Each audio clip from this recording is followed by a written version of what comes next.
सपा नेता आजम खान के सबसे बुरे दिन जारी हैं। अब आजम खान के ड्रीम प्रोजेक्ट जौहर यूनिवर्सिटी पर बुलडोजर चलने की उल्टी गिनती शुरू हो चुकी है। पहले सत्ता के नशे में आजम खान ने नियमों को ताक पर रखकर जौहर यूनिवर्सिटी में 38 अवैध कमरों का निर्माण कराया था। अब सत्ता के जाते ही इन अवैध कमरों पर बुलडोजर की नजर पड़ गई है। रामपुर विकास प्राधिकरण ने जौहर यूनिवर्सिटी परिसर में बने 40 भवनों में से 38 अवैध कमरों को ध्वस्त करने का आदेश दे दिया है। अब आपको ग्राफिक्स के जरिए एक एक डिटेल देते हैं। ध्वस्त होगा आजम का जौहर। रामपुर विकास प्राधिकरण का बड़ा फैसला। जौहर यूनिवर्सिटी पर चलेगा बुलडोजर। 40 में से 38 कमरे तोड़ने का आदेश। बिना नक्शा पास कराए हुआ था निर्माण। प्राधिकरण ने 15 दिन की मोहलत दी। 15 दिन में खुद अवैध निर्माण हटाने का निर्देश। अवैध निर्माण नहीं हटा तो प्रशासन चलाएगा बुलडोजर। देखिए, जांच के दौरान ये पाया गया कि जो 40 भवन परिसर के अंदर निर्मित है उसमें से 38 भवन ऐसे हैं जिनका मानचित्र पूर्व में स्वीकृत नहीं है। ऐसी दिशा में वो निर्माण अवैध पाया गया है और उसके दूसरी आदेश है। देखिए, प्राधिकरण के नियमों के अनुसार 15 से 20 दिन का समय दिया गया है स्वयं से अवैध निर्माण हटाने का, और उस समयावधि में अगर ये निर्माण नहीं हटाते तो प्राधिकरण के द्वारा अपनी ओर से कार्रवाई की जाएगी। जहां आजम खान की जौहर यूनिवर्सिटी पर बुलडोजर चलने को तैयार है, वहीं जोरदार सियासत भी शुरू हो गई है। सपा और कांग्रेस योगी सरकार को घेर रही है, वहीं योगी के सहयोगी बुलडोजर एक्शन को सही ठहरा रहे हैं।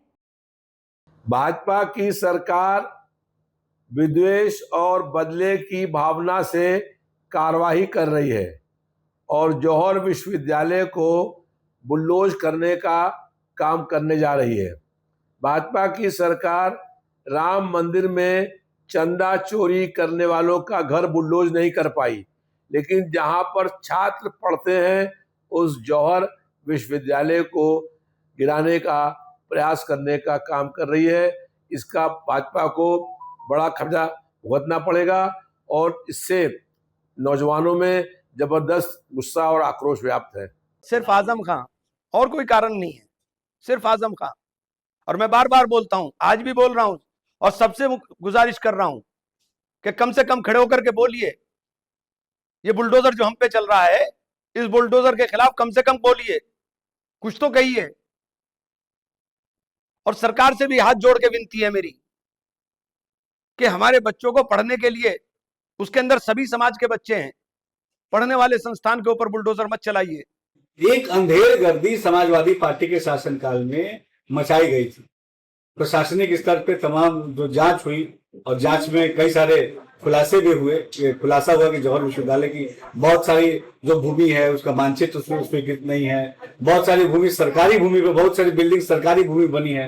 वक्फ की संपत्तियों पे कई सारी अवैध तरीके से कब्जा करके उसको उस पे बनाया गया है। सरकारी भूमि पे अवैध तरीके से कब्जा करके उस विश्वविद्यालय के अंदर विश्वविद्यालय कैंपस के अंदर शामिल किया गया। तो प्रशासनिक स्तर पे जांच हुई और जांच में जो भी चीजें निकल के आई उस दिशा में कार्रवाई आगे बढ़ रही है। सपा का कहना है कि योगी सरकार को इसका खामियाजा उठाना पड़ेगा। कुल मिलाकर कहा जाए तो आजम खान की मुश्किलें कम होती नहीं दिख रही। अब देखना होगा कि जौहर यूनिवर्सिटी खुद 15 दिनों के अंदर 38 कमरों को हटाती है या रामपुर विकास प्राधिकरण का बुलडोजर गरजता है। देश दुनिया की हर बड़ी सटीक और भरोसेमंद खबर देखने के लिए अभी विजिट करें हमारे वेबसाइट nowuttarpradesh.com और nownoida.com पर, क्योंकि यहाँ आपको सिर्फ सुर्खियां नहीं बल्कि पूरी जानकारी मिलेगी।